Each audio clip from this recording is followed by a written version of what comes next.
વડોદરામાં સંગમ સોસાયટી ખાતે સમાજમાં ધાર્મિક અને સાંસ્કૃતિક જાગૃતિ ફેલાવવા માટે એકલ સંસ્થા દ્વારા ભવ્ય ભજન સંધ્યાનું સુંદર આયોજન કરવામાં આવ્યું હતું। આ કાર્યક્રમનું આયોજન સંગમ સોસાયટીમાં રહેતા વિરેન્દ્ર પંચાલની અધ્યક્ષતામાં કરાયું।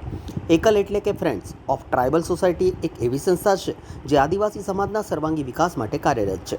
આ સંસ્થા ભારત સહિત વિશ્વના ઘણા દેશોમાં પોતાની સેવાકીય પ્રવૃત્તિઓ દ્વારા આદિવાસી સમાજના ઉત્થાન માટે મહત્વપૂર્ણ કામગીરી કરી રહી છે।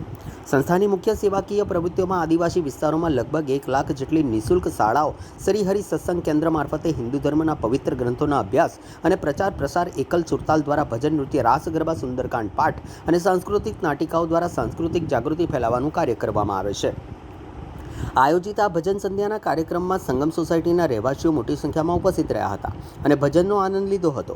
કાર્યક્રમમાં કલાકારોનું સોસાયટીના રહીશો દ્વારા સન્માન પણ કરવામાં આવ્યું હતું। આ પ્રસંગે વિરેન્દ્ર પંચાલ, શર્માજી માખીજાની ચેરિટેબલ ટ્રસ્ટના સંચાલક જગદીશ માખીજાની સહિત સોસાયટીના અનેક રહીશો મોટી સંખ્યામાં હાજર રહ્યા હતા અને કાર્યક્રમને સફળ બનાવ્યો હતો। આજે અહીંયા ભજન સંધ્યાનો પ્રોગ્રામ હતો।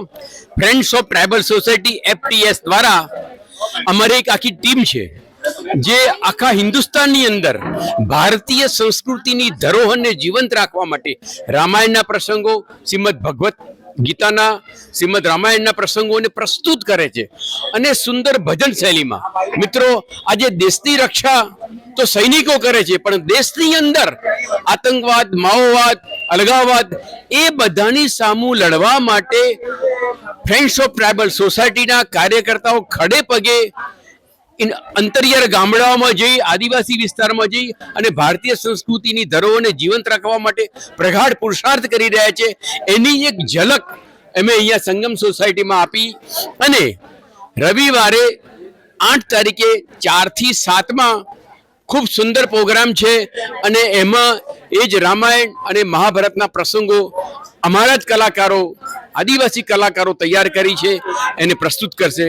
તો મારી સર્વેને વિનંતી છે કે રવિવારે 4 થી 7માં આપ આવો। 7 વાગ્યા પછી ઇન્ટરનેશનલ મેચ નિહાળજો, પણ એ પહેલાં આપને સર્વેને મારી વિનંતી છે કે આપ આવો CC મહેતા હોલ ઓડિટોરિયમ। ધન્યવાદ। મારું નામ વિરેન્દ્ર પંચાલ, હું સંગમમાં રહું છું અને પ્રોજેક્ટ કન્સલ્ટન્ટ છું, ચાર્ટર્ડ એન્જિનિયર છું, ગવર્મેન્ટ એપ્રુવડ વેલ્યુઅર છું।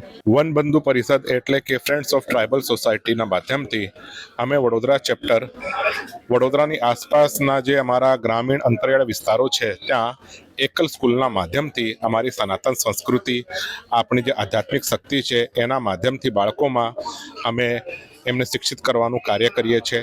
આ કાર્યના ભાગરૂપે જ અમારી જે શ્રીહરિ સત્સંગ સમિતિ છે એના વનવાસી કલાકારો કે જે આંતરરાષ્ટ્રીય સ્તરના કલાકારો છે એમના દ્વારા આજે એક ભજન સંધ્યાની પ્રસ્તુતિ કરવામાં આવી અને એ જ કલાકારો દ્વારા 8મી તારીખે રવિવારે સાંજે 4 વાગે CC મહેતા ઓડિટોરિયમમાં ભારત કે રંગ એકલ કે સંગ સાંસ્કૃતિક પ્રોગ્રામ, રાષ્ટ્રભક્તિના પ્રોગ્રામની પ્રસ્તુતિ કરવામાં આવશે અને એ કાર્યક્રમના માધ્યમથી અમે અમારા જે શહેરી બંધુઓ છે એમને એક આહ્વાન કરવા માંગીએ છીએ કે વનવાસી વિસ્તારોમાં, આદિવાસી વિસ્તારોમાં જે અમારા બંધુઓ રહે છે, જે અમારા લોકો રહે છે, એમના અને આપણી વચ્ચેનો જે દૂરીઓ છે એને અમે ઓછી કરી શકીએ, એક સેતુનું કામ કરી શકીએ અને એમના ઉત્થાન માટે વન બંધુ પરિષદ, ફ્રેન્ડ્સ ઓફ ટ્રાઇબલ સોસાયટીના માધ્યમથી, એકલ સ્કૂલના માધ્યમથી અમે એમને અમારો સહયોગ આપી શકીએ।